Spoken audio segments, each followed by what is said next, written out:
Everyone. Okay, everybody, what is up? And welcome to In Soccer We Trust. A shout out to our YouTube family.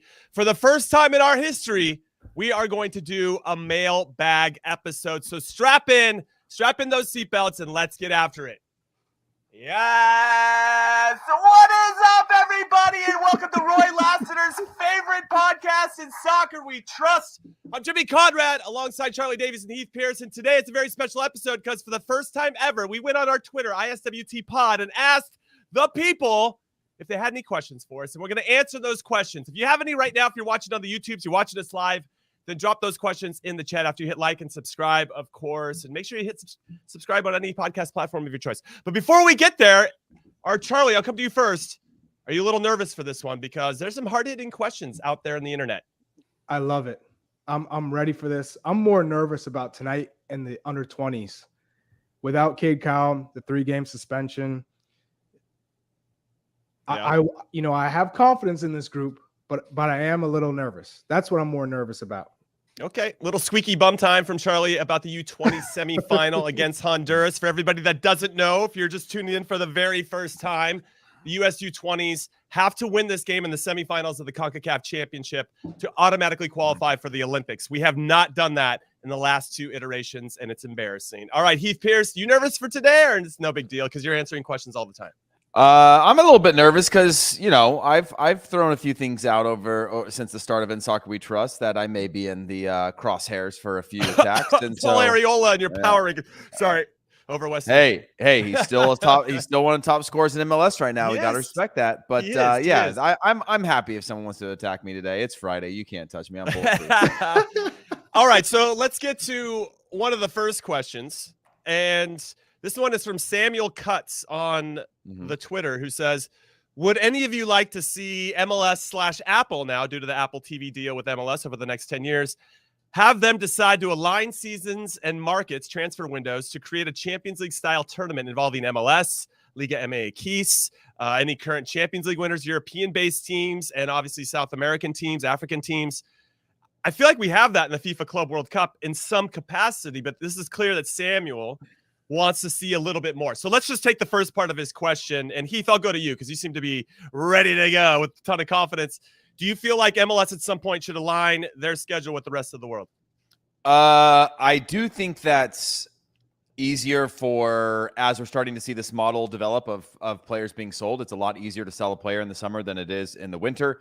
If we're going to have this pipeline of young players coming through MLS, it should be better aligned with the European calendar. I think there's a lot of issues that come into the fact that we are 3 time zones as it is in the US and multiple seasons. Where, if you're going to play through and look, I would say the closest that I experienced was in Denmark, where you took December and then basically you didn't come back until late February to kick off the second half of your season. But that's a massive gap. And it was a weird thing, but that was the closest thing you could get if you're talking about Toronto and Vancouver and New England and other places where you have extreme winters. Minnesota, you have extreme winters, and it's hard to do that. But I think it would make sense. More than anything, I would say, to answer that question, I think we are going to see a further alignment just generally with Liga MX, that I could see a merger at some point. Maybe, the next 10 years is a long time, and I could see it happening somewhere in there, maybe towards the latter end of that.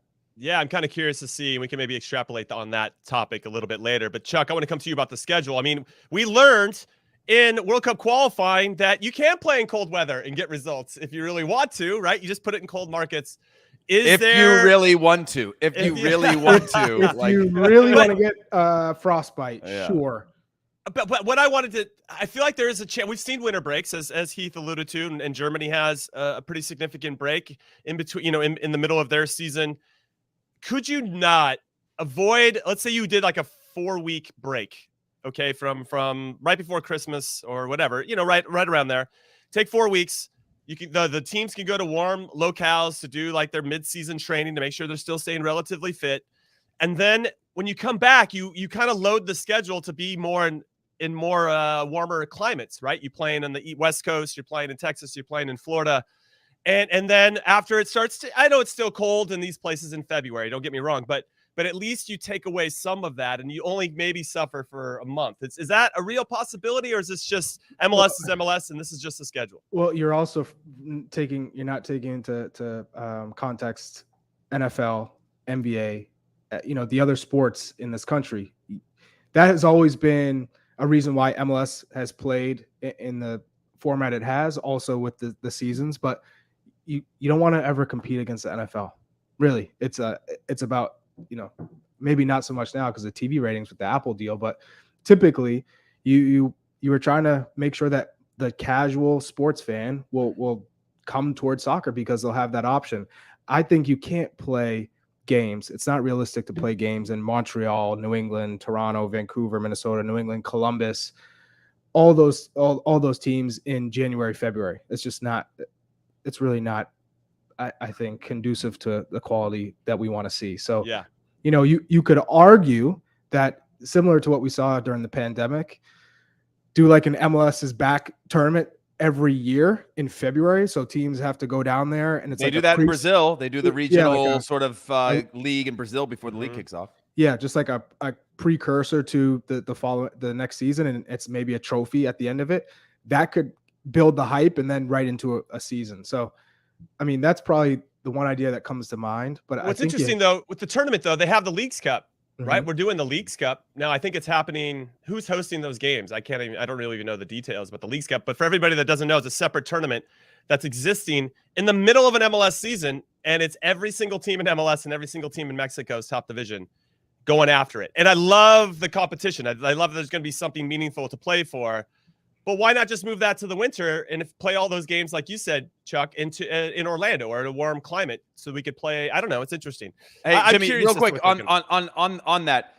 The issue before was that, I mean, the TV viewerships are really bad right now in Major League Soccer, right? That's just the reality of it. They haven't built a national product. That's going to have to change. They're going to have to change the spending habits of teams or create some sort of reason for all three of us to watch a game play for some reason, right? To get us to watch a game. But previously it was about inventory, television inventory. There was nothing available. But now when you're going to a streaming platform, you're no longer competing with limited spots. Now you're competing with mind share and people's time and interests and other things. So you're competing naturally with other sports.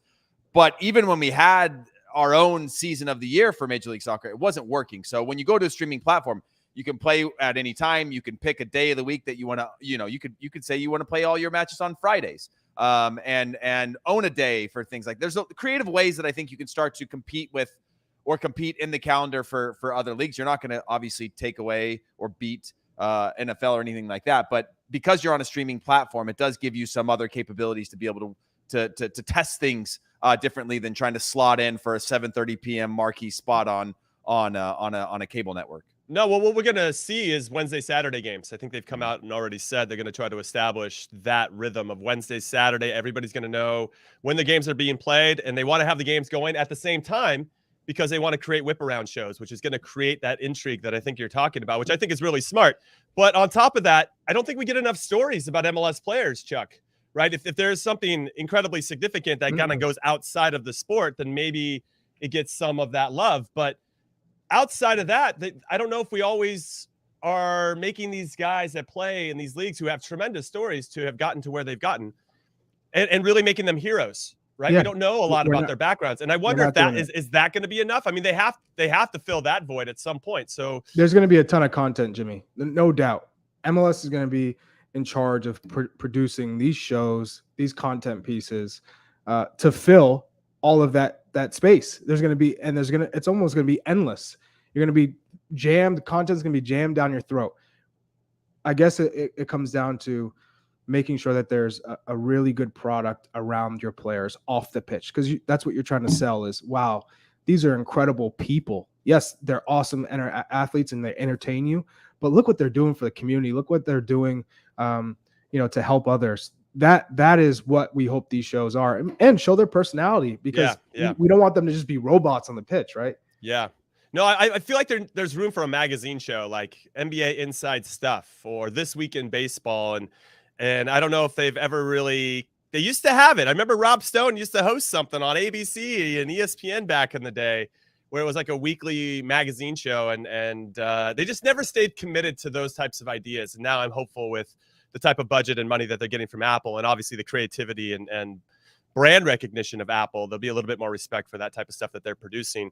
Now let's pivot to somebody who had a question, Heath, actually, you know what? I'm going to go back to Charlie on this because it's a resident number 9 question. If Pefok performs well at Union Berlin, do you think he gets the number 9 role for the World Cup? And I'm just going to go out there and add, do you think he'll get the starting role? Yeah, I was just about to say, if he goes out and performs well at Union Berlin, he will be in the World Cup roster, in the squad, no doubt. Now, is he the starting 9?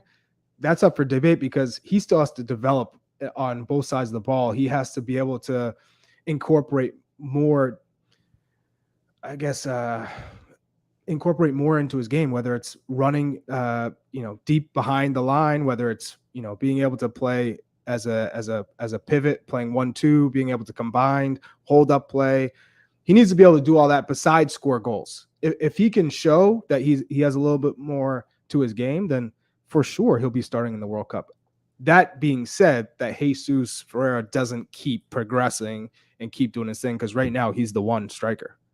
Yeah, that's I like that. That's good insight. And Heath, do you agree? Do you feel like if he crushes it, let's say he gets 10 goals in the first couple months of playing for Union Berlin, which is still, that's a lot. It's a lot to ask of any player. But let's just say he gets to that type of level. Do you think he's an automatic starter, or because there seems to be some reluctance from Gregg Berhalter to use him because he's not doing maybe some of the intangibles that Gregg really likes from that number 9 position, and maybe Jesus Ferreira, though he's still, to Charlie's point, he's still got to be playing well. You can't just hand it to him, right? He's still got to earn it. But do you think that Ferreira still would have the inside track? Look, I put this back on to go to my time playing with Charlie.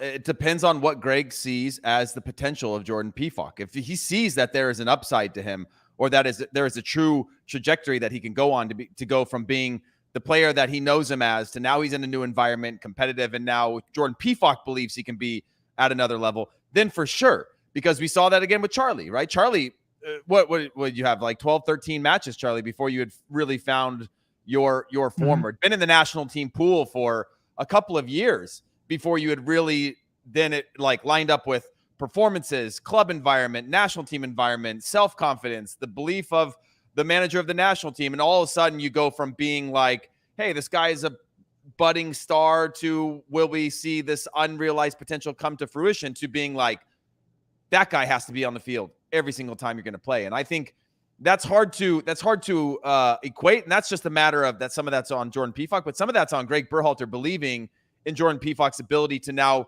sort of get over this, what I think is a ceiling that Gregg sees, and become another player. And I think you mix all that into a special sauce, and obviously you could, that could happen, whether or not, like Charlie talked about, those 4, 5, 6, 7 things he's got to add to his game or continue to develop in his game, whether that all comes together in this amount of time is to be determined. Charlie's was a quick turn.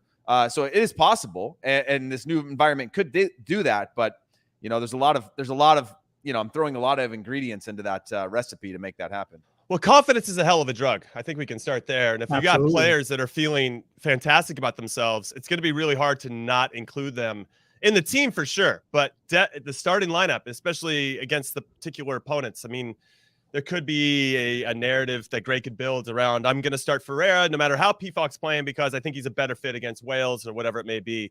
And he's going to have to deal with the repercussions of those decisions. But that's what you get paid to do. You got to go in there and make the tough decisions. Another player I think that's kind of in that same conversation is Brenden Aaronson. Now, Brenden Aaronson, we know, has booked his ticket to go, but if he blows up at Leeds in the Premier League, now is he going to push a Gio Reyna out of a position to start? Is he going to push out a Timo Weah, who's been good for us, or anybody else? So this kind of leads into the next question. I think this is a good one. Charlie, I'll come to you on this, and then I'll answer it and throw it to Heath. Transfer rumor that you wished would have happened so far for one of our players. I mean, Pulisic, Zach Steffen looks like he's on the move. He's going to get some minutes in the championship, so that's a good thing. It is a good thing. Although I wish he was taking a move to a first division club outside of England, a top division club. For instance, going to the Bundesliga, I think that would have been a great move, or a Liga instead of the championship. The championship is a grind. But at the end of the day, you need to go to a place where you're going to play. So and compete. Like Right. I think they're a team that's actually going to push to try to get promoted again. And I think that type of pressure is important as well. Not to say that him going to Fortuna Dusseldorf or wherever isn't going to be the same, but they're kind of fighting relegation. Whereas I think Middlesbrough will going to be a club that is going to be pushing to try to get promoted the following season. The ambition's different, you know. I'm going to go with Tyler Adams to Leeds. That's being floated right now as a loan. That is a perfect loan. What a massive coup that would be for Jesse Marsh if he were able to bring Tyler Adams on a loan, because you're saving a lot of money at the same time, and he's going to be getting those competitive matches. Going to a manager that trusts you and knows what to get out of you, and knowing that you fit right into that system, that would be a dream move, because now our six, who we know is our six, whether he's starting every match for RB Leipzig or coming in as he has, that's going to be a competition that's going to raise his level. And that's also going to help us massively in a World Cup, especially when we're going to be playing England. He would have seen a majority of their players in that first 6 months of competition. Yeah, I like that one. I think Tyler Adams is interesting, especially because Calvin Phillips from Leeds might be on the move to Manchester City. I think that's getting close to being done. Rafinha is another, not that they play the same position, but it's another area where, all right, you're missing out on some midfielders. Brendan Aronson can maybe fill some of that void of Rafinha, but with regard to Calvin Phillips, I think Tyler Adams could slot in there. And obviously having a coach that you know, that trusts you, that you have a rapport with, is going to make that transition a little bit easier. But from a Jesse Marsh perspective, I don't know if you can just recruit every single one of your American players to come to the team. I think Sergiño Dest was floated out there as well. Yeah. Even though But at least those two are Red Bull system. So like they're going to slot in. If Jesse's trying to play a gegenpress or a high press or a counter pressing system, you're going to bring in Tyler. He's going to know it right away. And Tyler's going to lead the way through the midfield. Brendan Aronson's going to know it right away. And he's going to lead from a higher line. And now you've got two players that you have to worry less about on whatever system you're going to play. Now, I think that's to the detriment, again, of Tyler and Brendan Aronson, of playing in more diverse systems that they can help them develop as players.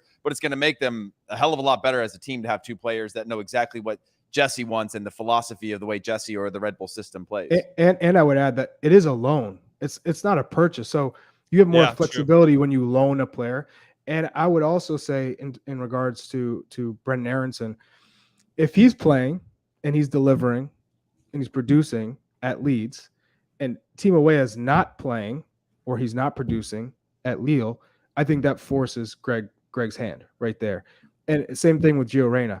The only person in that front three that has a solidified spot is Christian Pulisic, regardless if he's playing every match or if he doesn't score, doesn't produce. He will be starting in the World Cup. That's given. By the way, that's my transfer that I wish would have happened. Not that it hasn't yet. Is Timo Weah to leave Lille and get into a situation. I don't know if it's Valencia. I don't really, that'd be great. It could be somebody else, but just Timo Weah leaving Lille, I think would be. It's been good for him though.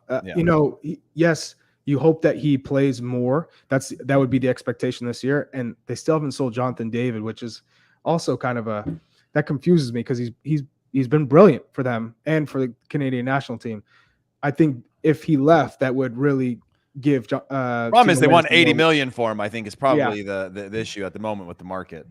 But I expect him to play this year. Maybe not at the striker position, but at the right midfield position, right winger, which we've seen him play at Lille. So if he's playing, I'm happy. But again, if we see what we saw from last year, a lot of turnover, then I'm with Heath. I wish he would have made a move. There's a couple other players, and Timo Weah is a good shout, because you just want to make sure that he's starting to become the guy at Lille. And if he's not, can he find another situation where he can? Because we put that type of responsibility on him for the national team, and we want him to be as comfortable with that responsibility as possible. So the more games he can get at the club level, it's just going to help transfer to the national team. Luca De La Torre is very interesting for me. Obviously got relegated with Heracles in the Eredivisie. He's already come out and said that Heracles has given him an opportunity to transfer somewhere else. Where is he going to end up? He could end up proving to be pretty pivotal for us in some moment, maybe as a super sub, or maybe against an Iran team where we need a result. We know we're going to have a lot of possession, and we need that guy that's going to link us up. I feel like he's going to have an important role to play at some point in this tournament. So we need him to be playing at a high level as well. I think obviously that the elephant in the room is Christian Pulisic. Now with Todd Bowley and the American ownership group, that came in. They're not going to sell the prized American jewel for sure, but is he going to play, and should he make a move? That's an interesting one. I don't think they're going to let him go, so it's all kind of conjecture at this point. But the Pulisic situation is definitely one to keep an eye on, because Tuchel seems to have already made his mind up as the manager of Chelsea, Thomas Tuchel, of who he is and what he's about, and gives him like this limited trust. Sometimes he trusts him completely, but then well, whatever. I'm just going to sit him for a couple of games. I'm going to try a different combination of my front three, and Christian's not part of it. And it's really frustrating, I think, as fans, because we really want to see Christian just take off and really hit that next level, which I think we all can see that he has, and he's shown glimpses of it, of course. All right, let's. Wait. This one is for Jimmy. Do you guys have a different standard for Euro players that is higher than MLS players? Also, why does it seem that you guys stay silent when MLS players perform poorly for the national team? Jimmy, does Jimmy feel an allegiance to them as being a fellow MLS lifer? Oh, 100%. I mean, I'll raise my hand, and I think I've said it before that there's some bias there. I mean, when I had only MLS experience, I did play for Lech Poznan in Poland on loan for 5 or 6 months, but outside of that experience, most of it was in 95% of it was in MLS. So I just feel like I might swing hard the other way, because there seems to be so much anti-MLS sentiment online in particular, that for the most part I don't swing too hard the other and say that they don't have a right to feel that way for whatever reason, but they need to know where I'm coming from as well. And as a player that played in a World Cup and held my own with only MLS experience, I'm living proof that you don't have to go play in Europe to hold your own at the highest level. And Clint Dempsey was another one in the 2006 World Cup where he only had MLS experience and also showcased that he's capable of playing at a high level. So I just don't blindly buy into that. And I do know that we're going to rely on a few players. Walker Zimmerman's probably one in particular who is going to step up and be a guy for us that we can trust, and he's going to go out there and make plays. Is he going to be a 10 out of 10? No, but he's going to give you that 7 or 8 out of 10 every single time. And he's going to make everything, like, his decision-making is very consistent. And it's easier when you have other guys around you that know, I know I'm going to get this out of Walker, and I need to be here to support him and whatever, all that good stuff. So I think I would say every player is different. I mean, Heath was in the same boat as I was. You've played in Europe, you played in MLS. In Europe, you can never be comfortable. You're always pushed. In MLS, I don't care what anyone says. There are players who are untouchable. You can play bad, you can train bad, and you're still going to play. That's it. That's the bottom line. In Europe, that does not happen. If you are not playing well, if you're not performing well, you're disrespecting the team or the coach, you're out. You're out. I've seen players do that countless times. And I think when we're judging players, we do have a higher standard for players in Europe because of that level of competition day in and day out that you can't get in MLS. I don't care what anyone says. You're not getting that day in and day out. Unless you are individually pushing yourself. But I'm saying you can push yourself. Which I think me and Clint were. Yeah, but I'm saying the people you're playing against, you're playing against are not. You can't count on every other player in the squad who's playing for that paycheck the same way it happens in MLS. What I wanted to add into that is that it's a fluid conversation, because the bias, I do hold a player to a higher standard in Europe for sure. But at the same time, if a player's in Europe, he's not getting a free pass if he's not playing, if he's not in the right environment. Like if Timo Weah doesn't play for 6 months, it's not because he's at Lille that he gets a free pass over a Paul Areola. That's going to come down to performances. And I do understand both sides, because I played in Europe and I played in MLS, but it is a more high pressured environment, and Jimmy is an example or an exception to the rule of having to push himself because he had his own standards and his own goals to achieve, and you push yourself to do that. Europe, you get pushed and you have to have that same motivation as you're kind of getting hit with some of that resistance. So there is something different, but at the same time, I'm not going to blindly just say any player in Europe gets a step above an MLS player because they're in Europe. Because you go where you got to go and you play where you got to play. And if you're not playing in Europe, or if you're not playing in MLS or whatever it is, we saw this with Ricardo Pepi. Like, he was the superstar. Now didn't play, didn't score, whatever. Now he's fallen down. He's not getting the free pass. And I went out on a limb and said all kinds of incredible things about Ricardo Pepi, but I'm not going to carry that to my grave. And Landon Donovan's a perfect example too of with Jimmy. You know, you go over, it didn't work out. You're seen as a failure. You come back, you play every game. Now every player is different. In Landon's case, we always knew he was gifted from when he was 16, but he needed to be happy. He wasn't happy in Europe. He wasn't happy with being pushed. He wasn't happy being uncomfortable. Some players, you grow and you develop from being uncomfortable, and that pushes you to new heights. Some other players, it doesn't work that way. And so I think it depends on player to player, right? It's really, okay, how is this player going to develop? Is this player happy? Does this player need support around him to grow? A lot of cases they don't, and that's the only way you're going to get pushed. But there are cases where that's the right move for them, to be home, to be around family, to be around friends, to be playing every week. That allowed Landon to be at his best. Now, people will argue all day that if he stayed in Europe and found the right situation, he would have been even better than he was, which is hard to imagine because he was incredible. What I'll say really quickly about Landon is there are players that don't do well in Europe or struggle there, come to MLS, and they're okay. Right. And they're good. I'm not going to take anything away from that. But at least Landon came back and was a winner. Like, that guy won shit, you know, and I can't say that for a lot of other guys that have come back and had that type of impact, which really speaks to his talent, of course. Now, when he did have his stints, though, when he played in Bayern, when he played at Everton, like, you can see that he can hold his own at the highest levels. But to Charlie's point, there has to be a level of comfort for him. He was my teammate with San Jose, and I know how he's wired. And if he's not at peace off the field, it's not going to show how happy he is on the field. And that's the version of Landon Donovan that you want to play with.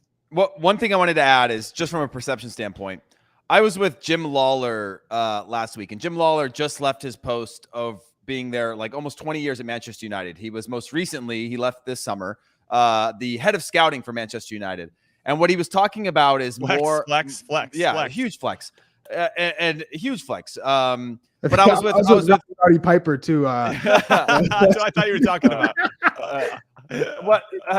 Anyways, to get back on the subject, he was talking about, and I don't fully agree with this. He was talking about how he still looks at the American player that is coming up in these environments, and it's slowly changing, but it's not there yet, where they don't feel the pressure, you know, because you're a young player, you're a top player, whatever, coming into an MLS team. There's still this lack of pressure being trained through these really stressful environments, which I think can be, I mean, you look at mental health, you look at all these issues, you look at just the spun out, we're obsessed with this idea of, like, you know, players cutting their teeth or having to rough it to make it, all these weird things we're obsessed with. But nobody talks about, like, the non-successful stories, the 99% of these kids around the world that end up in really bad scenarios because this is all they had, or they gave everything to one thing and it didn't work. So that's a whole nother conversation. But he was talking about there's still this lack of, like, grit to the player, this ability to handle pressure or come through pressure environments that he's not seeing holistically. Now, there are some players and exceptions and things like that, but that was one of his comments. And I don't fully agree, because I think these players are coming through more professional environments now with MLS academies. And most of these players that are in Europe, take out Serginho Dest and Christian Pulisic, are having routes or pathways that are developing them to the point that they feel it's time for them to go, including Gio Reyna, including Tyler Adams, including Weston McKennie. Like, you know, most of them are now going to have some sort of story that is connected back to Major League Soccer's development system. And I think that's a positive. And whether they end up staying in MLS or going abroad, I think that's an important factor. You know, what's ironic is that our national team for the longest time was just known for grit, and that we used to get comments and we'd hear from other national team players, international players, that they didn't like playing against the U.S. because you always knew it was going to be a fight, because they were up for the adversity. They could deal with the challenges, and they would make it hard for you to play. That was kind of what we were known for. And I'm glad we've evolved from that, and that we can actually get, or at least be respected, and the perceptions change, that we can actually get the ball on the ground and play a little bit. But I don't want to lose the grit part of it either, because that was something that a lot of teams and players used to respect about that. That's interesting comments there from what was he? The WWF? Jerry the King Lawler. Yeah. The Nature Boy Ric Flair said that from Manchester United. That's interesting. Oh, Hollywood Hulk Hogan. I mean, I don't know. There's a part of me that wants to get defensive and be like, I don't know about the young players you've been producing lately, pal, but I get that, especially Manchester United perspective. But I would say that it's interesting that perception is still with our players. It felt like we broke through a glass ceiling from a goalkeeper position, right? We've been doing that for many, many years with Brad Friedel and Casey and Tim and Marcus Hanneman and all these guys. And then we started to break through with some other players. And now it seems like, I'd say with Bob Bradley is when it at least the way I felt when I was coming out of college, it felt that Bob Bradley was, if you wanted a chance with the national team, you had to be tested and you had to go to Europe. If you had that opportunity. And it felt like the majority of the team was in Europe.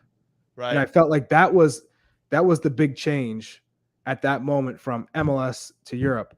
Now, I guess the problem is that now MLS has improved mightily from that time. So you can still go to MLS now, because if MLS has the quality it does now that it did when we were playing, man, I don't think there'd be so many people going to Europe and playing in Sweden and playing in Denmark. But if you're 18, you're competing for a spot in MLS. If you're 17, 18, 19, you're competing for a starting spot. Now, if you're 24, 25, you're probably a sure starter. If you're an MLS lifer or if you're in the national team, you're not competing for a starting spot, I would guess. But if you're 17, 18, 19, you're competing with somebody they brought in. That's good. Yeah, exactly. That's what I'm saying. It's a good situation for a lot of these players. Mm-hmm.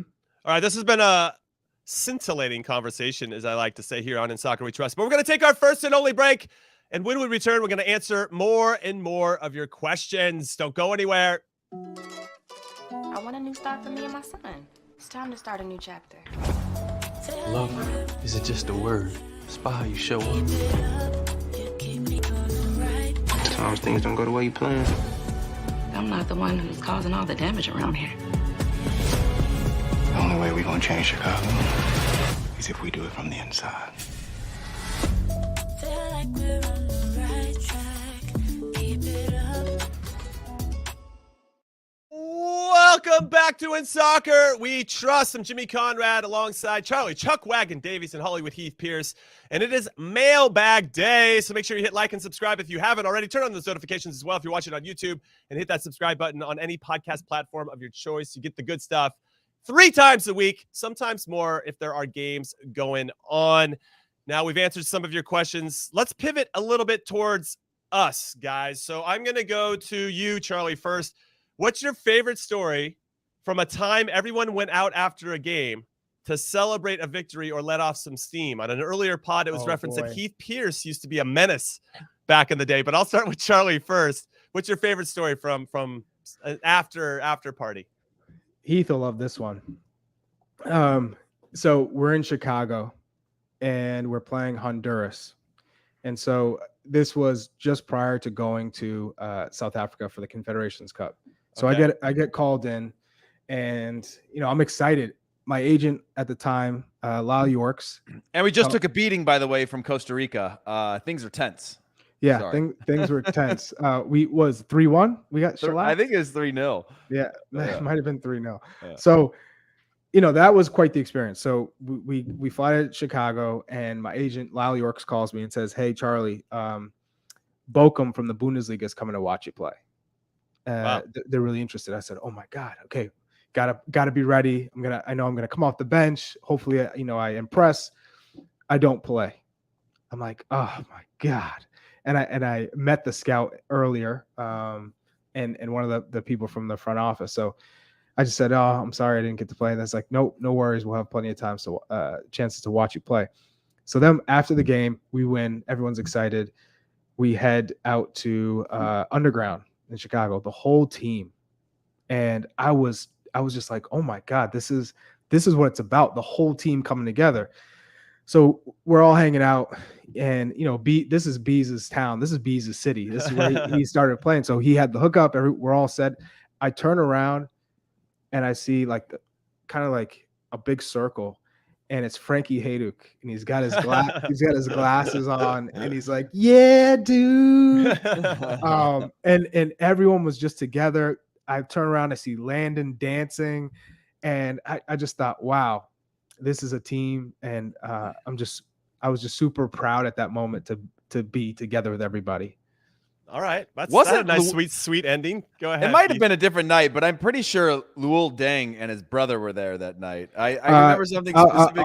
There was a little bit of a fight or something that almost went down. I didn't see a fight, but I did also see Drake was coming in to the building, and J.R. Smith, because he was playing at the Bulls at the time. So I was like, oh my God, this place is crazy. And another story I'll throw in is one of my first national team camps. We all went to dinner. It might have been Fogo de Chao, 16 players at the table, maybe 16, 18.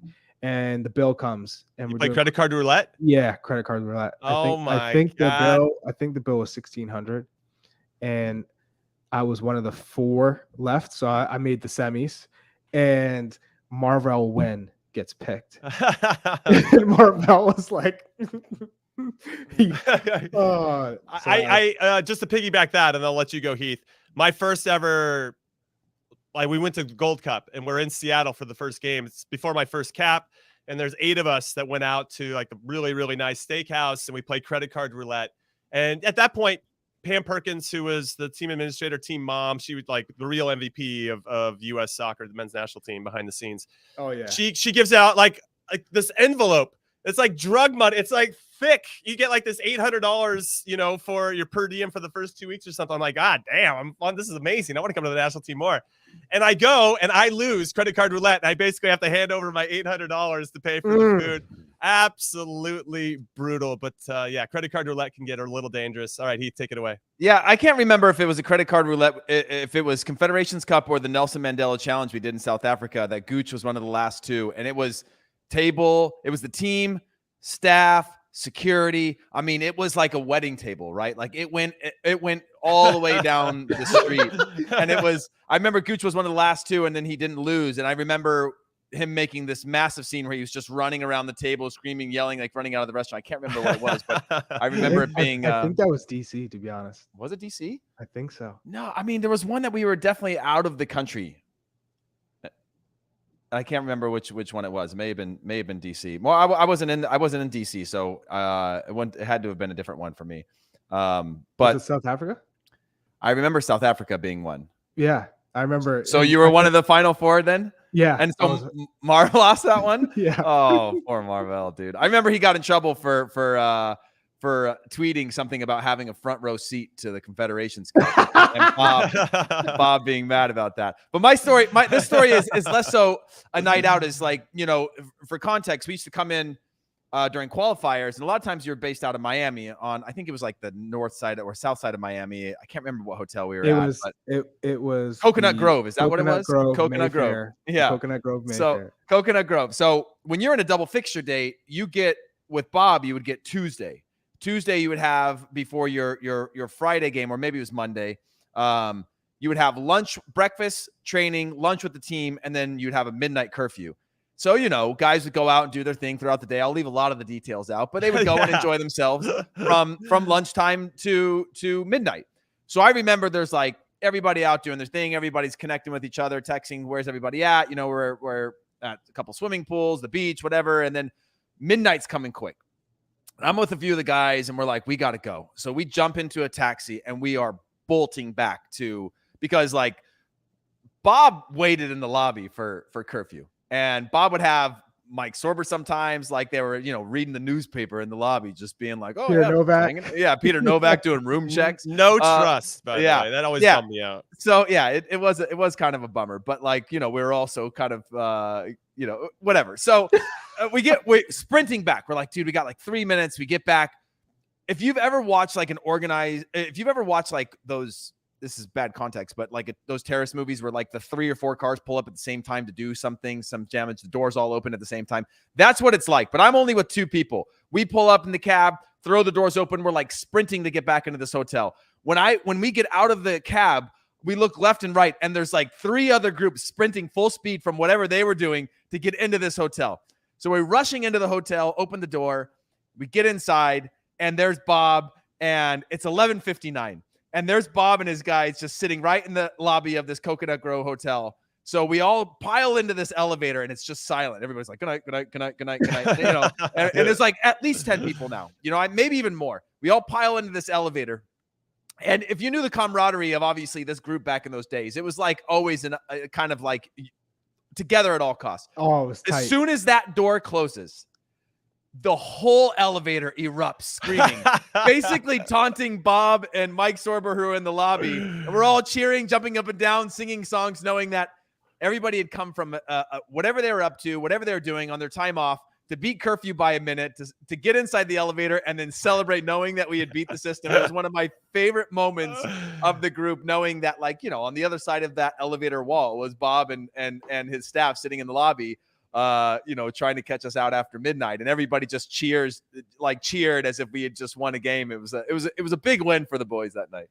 Okay, that's a good one. I like that. I'm gonna give a bitter Bob story where there was a lot going on, of course, and it was after we had qualified for the 2010 World Cup. We had gone down to Honduras and got that result against Honduras there. Oh, what an epic moment. Epic, unbelievable. It was, you know, you get back on a plane right after, so you don't get a proper celebration, but we were going to go back to DC and play Costa Rica. Now, in the midst of that week, Charlie was a little bit hurt, and that's when he had the crazy ass and super sad car accident. So that was always, you know, we were concerned about him. But prior to that happening, Oguchi Onyewu had set up this big, like, we're going to go out, boys. You know, after the Costa Rica game, we're going to go out. We're going to do our thing. Now, in that Costa Rica game, Gooch hurts his knee pretty significantly, but we don't really know the extent of it at that point.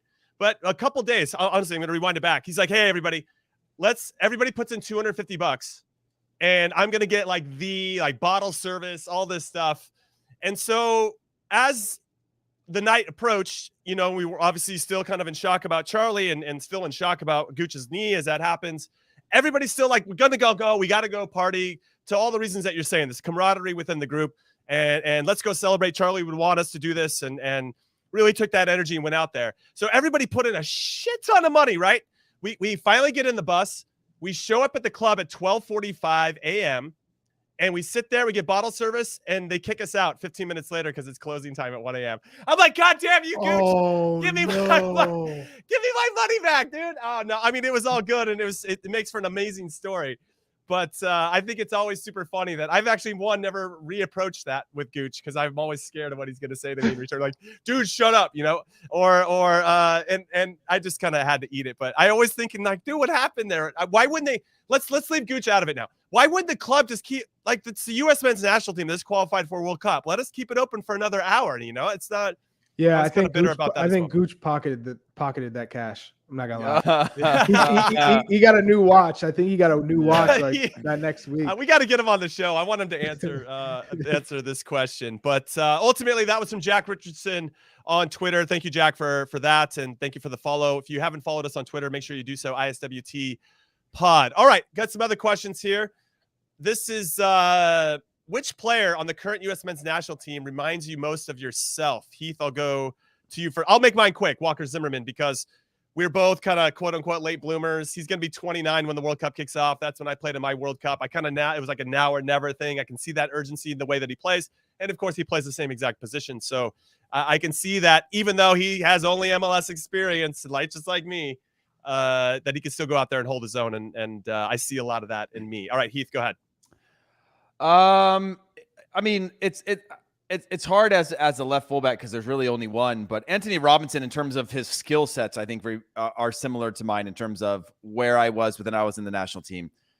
You know, I had pace, I could cover ground, pretty average at crossing the ball, things like that, where I was always looking to, you know, when I first came in, I was next to Eddie Lewis a lot, trying to like just see how he crossed the ball and just sort of take in the quality of around me to try to develop these other parts of my game. Because even going back to whether it was Copenhagen or whether it was in the Bundesliga, to like figure out how, if I got in behind the back line, how can I put in a ball that was going to win us a game? And those are the things that I see when I look at Anthony Robinson.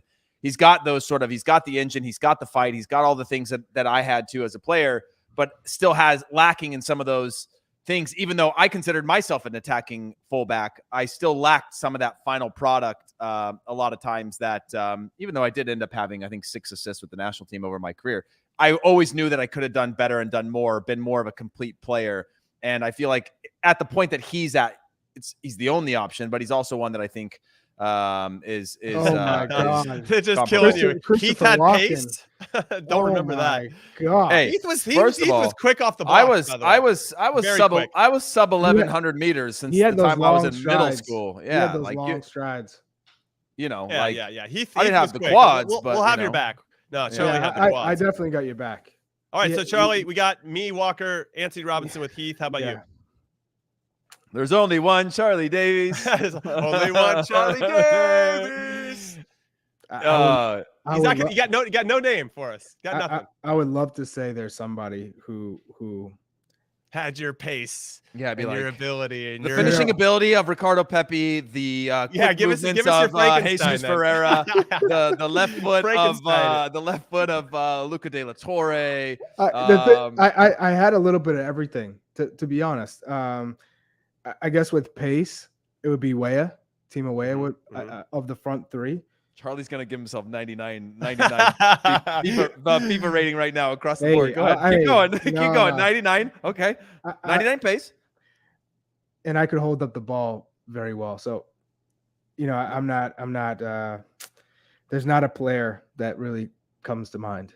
Okay, Lukaku. Who would you? 99 hold up play, Lukaku. Who would you say? Who would you say? No, we don't have anybody that had your skill set. Your direct. It's just different. It's a completely different type of player. I mean, the only player that I could compare you to in terms of what you would do over 90 minutes during their best era, because that includes being in the box, includes being busy, running channels, is Chicharito. And he doesn't have the hold-up play and things like that. But his busyness, his willingness to do some of that work at his best time, find the ball in the box, put his head where you wouldn't put your foot, those types of things where the ball also knew how to find him.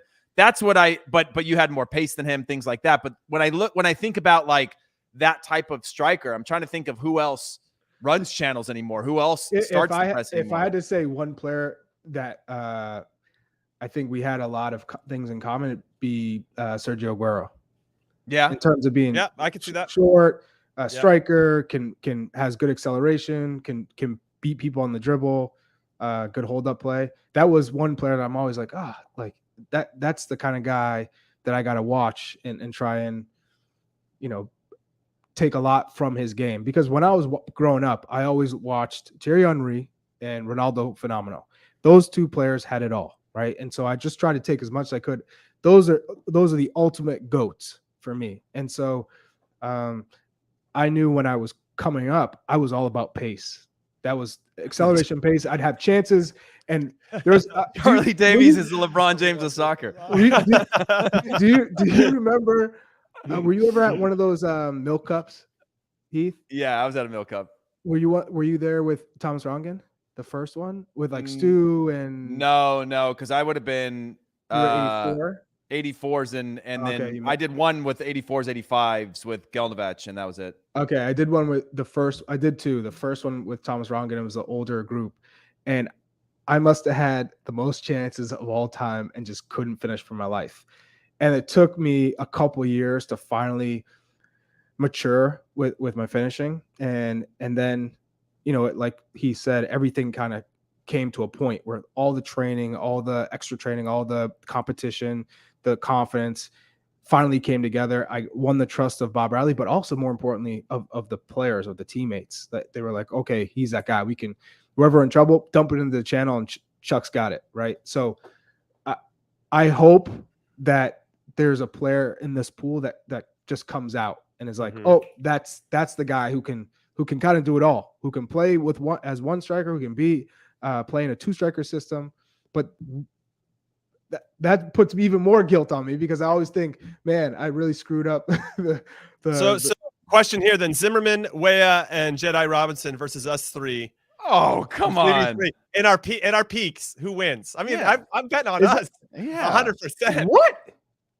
Yeah. That's not even close. That's what I love to hear. That's not even close.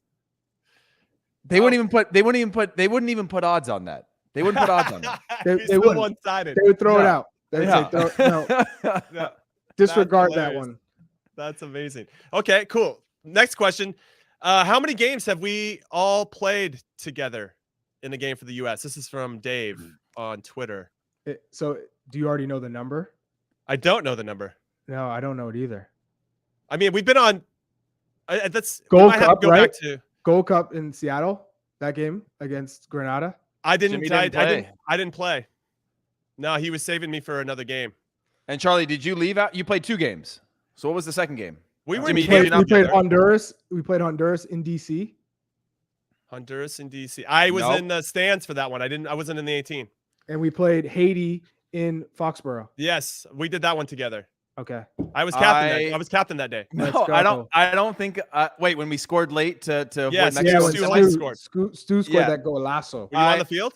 I think I came in the second half. Jay Heaps was. Remember when Jay Heaps got chopped up in the corner in that one? Yeah, he did. And then, Wait, is that 2 consecutive That's shows yeah. you've 2 thrown Jay straight Heaps? for Jay Heaps. Hey, that was in his home Yeah. stadium. Oh You my got to catch heat for that. Wow. They had a banger in that I game, give him, but I give him also some heat for that. But Luis he Robles, doesn't- I think, got beat on the second post on one of those ones as well. Hey, stop getting these guys God, with just strays, throwing. man. Like, Literally. just throwing people under the bus. Well, I remember I was on yellow card trouble, so I didn't play that game, and I think I may have come in, but I don't know. I'm trying to think of. I distinctly remember being on the field when that goal celebration happened. So I'll check it out. That might be the only one, but I know I definitely didn't. We start were in that game. camps together and we were on rosters together. But in terms of us being on like Copa America as well, but I don't know if we were all on the field at the same time, which is kind of sad now because I feel like we would have won every single game. Wait, that we were Copa America versus Colombia. I didn't play that game. Oh my god, it's Yeah. crazy. Yeah. This is wild. Yeah. Yeah. Oh no, I didn't play that game either, guys. I don't think we have a game together. This WT is Native's funny. giving me a hard time. He was saving me for another one. He was trying to rotate the squad. I can't believe Jimmy's using that he was saving me. I was saving me. I had a He talk told with me, Bob, and that's hey, what he said, I'm going to save those legs for the big game. You know, I'm going to Yes, save those legs. Landon is a starter on this squad. He's Yeah. a starter on any squad if he's in his prime. Yeah. Okay. Next question then. And who do you think will be the biggest snub from the U.S.'s roster Ooh, that's a good one. for the 26-man roster now that's been announced, right? It's not 23 to 26. That's a really good one. Who wants to take it? Go ahead, Charlie. You seem eager. No, I mean, oof. I mean, it could be a Pepe or a Pefok or I mean, now with 26, maybe less so a striker. So I'm trying to think defender wise. Christian Roldan, maybe. I thought you were gonna say Pulisic. Like, whoa, Yeah. dude, that Like, would be like leaving Landon Donovan at home in 2014. I don't think it'll be. Hey, it anybody could be like that. What if it was Kellen Acosta? That would be a huge snub. Something that I would never suspect. So yeah, that could fall into it. Acosta could be. I think he Well, brings too much, but we also saw the I don't Gregg think he's, Gregg with. I mean, Acosta's playing sparingly right now with the national team, but he's playing and week in and week out at LAFC, and they're the that's best true. team in I the mean, league. he didn't start. He's- I don't know if he see started that. last weekend, but yeah, I'm just saying, like, players that you start to, because we always know there's going to be players that are along for the journey. They play a really big role. Mhm. Leggett is one in Gregg's time that played a really big role for Gregg over his development of this team, and then has been phased out with the emergence of Luca De La Torre. And I think we're past the, like, somebody else emerging and pushing someone else out. I think they would be a late addition, but in terms of snub, it's hard. I mean, De La Fuente, Michael saying in the chat, that one's hard because he's just not playing enough to feel He's snubbed. been injured. Yeah. Yeah. The shout out to David Smith. That was one of his questions. I don't know who the snub is going to be. I assume. I get it. I got it. Ethan Horvath or Sean Johnson. Like I think that would probably be the snub. I mean, because center back, you're not really snubbing anybody of the options there. You know, maybe there's a Yedlin or a Reggie Cannon snub that surprises people. Right. Mm-hmm. Yeah, I guess it depends on your perspective of what you Yeah. think. I mean, if you think it's going to be Gregg leaving home one of his one of Yeah, his it's not going to be a MLS Landon guys. Donovan. It's not going to be a Landon Right, Donovan left right. off the roster type of Yedlin, snub. though. It'll Yedlin, be a that's an bubble. interesting one. It'll be a bubble player that is a divided room in terms of, like, should they bring them or should they bring somebody else? There's nobody that I think fundamentally would be like, man, maybe if you're looking at the Areola or Roldan or Jordan Moore, somebody that I think has shown value, but it could maybe be considered a snub. But at the same time, I don't think there's one hot take. Maybe we're missing. Not yet. one I think person. there might be. Maybe it's the reverse. It's not going to be the biggest snub. It's going to be the biggest surprise that ultimately makes the team. And I think because the roster's been expanded from 23 to 26, it Yeah, gives like- Gregg like Berhalter Josh and Sargent. room. Yeah, like a Josh Josh Sargent. Sargent. That would be like a surprise, you know, Right, coming out of nowhere. What? Daryl Yeah. DK, Sargent, maybe a Matthew Hoppe too, because these guys are on the outside looking, hoping to look in. And it has to come down to performance, right? Playing and performance. So man, I was those are excited about guys. Hoppe. Hoppe was one that Hoppe was like, their biggest dark horse then. This is from CJ to make the roster. I still think there might be a late shout for Eric Williamson from the Timbers. Before he got hurt, he was on the Gold Cup roster. You could see his value. I thought he was actually really going to. Too deep. I know, but I thought maybe he was going to push Acosta for that, and I don't know. That's just Delatorre, Kellen Acosta, Tyler Adams, Weston McKinney. It's too deep. Yeah. Okay, what about Brandon Vasquez or Bobase, like we've talked about? I mean, I think if they're playing well and scoring goals, you hit 20, 18, 17 to 20 goals by the time you're going. I don't see them going. Interesting. So, who's your biggest dark horse then, Charlie? Biggest dark horse will be Daryl Dike, Jordan Pefok, or Josh Sargent, or Matthew Hoppe. One of those strikers. Yeah, I think that's where the dark horse is coming from, because everywhere else is pretty stacked. Maybe like a Mark McKenzie at center back. Right. Dark horse. Center back option, potentially. Could be a Mihailovic. It could be a dark horse. Georgi Mihailovic is a good shout, just because he has a little bit of that something where he can play between the lines. There's something Gregg likes about him too, but he's just got to stay fit and get back to peak form, and maybe he's got a shot for that final camp and then impress there. But I don't know. It's always hard. Final camps, I always feel like they're almost decided anyway. But at least that's what I felt.